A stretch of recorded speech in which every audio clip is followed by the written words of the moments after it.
It is one of cosmology's more perplexing problems that up to 90% of the ordinary matter in the universe appears to have gone missing. Now astronomers have detected about half of this missing content for the first time, in a discovery that could resolve a long-standing paradox. The conundrum first arose from measurements of radiation left over from the Big Bang, which allowed scientists to calculate how much matter there is in the universe and what form it takes.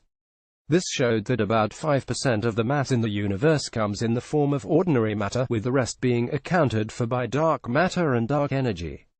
Dark matter has never been directly observed, and the nature of dark energy is almost completely mysterious, but even tracking down the 5% of ordinary stuff has proved more complicated than expected.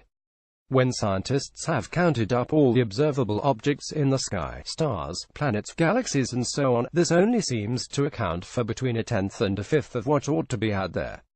The deficit is known as the missing baryon problem, baryons being ordinary subatomic particles like protons and neutrons.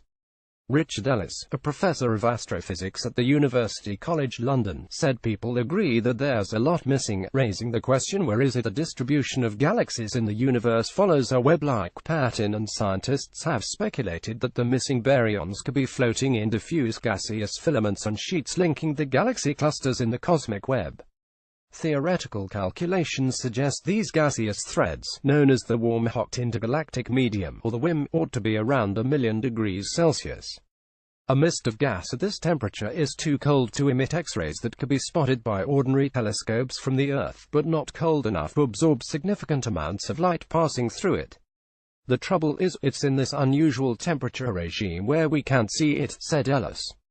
Now two separate teams of scientists, one at the University of Edinburgh, the other at the Institute of Space Astrophysics in Orsay, France, have produced compelling indirect evidence for the WIM. Both teams relied on the fact that when radiation travels through a hot gas, it is scattered, meaning that the WIM ought to appear as a dim outline in the cosmic microwave background. The scientists overlaid observations of the cosmic background radiation, made by the Planck Space Observatory, and the most detailed three-dimensional map of the cosmic web, created by the Sloan Digital Sky Survey SDSS. They hypothesized that if there were gas threads linking galaxy clusters, these should show up in the Planck data.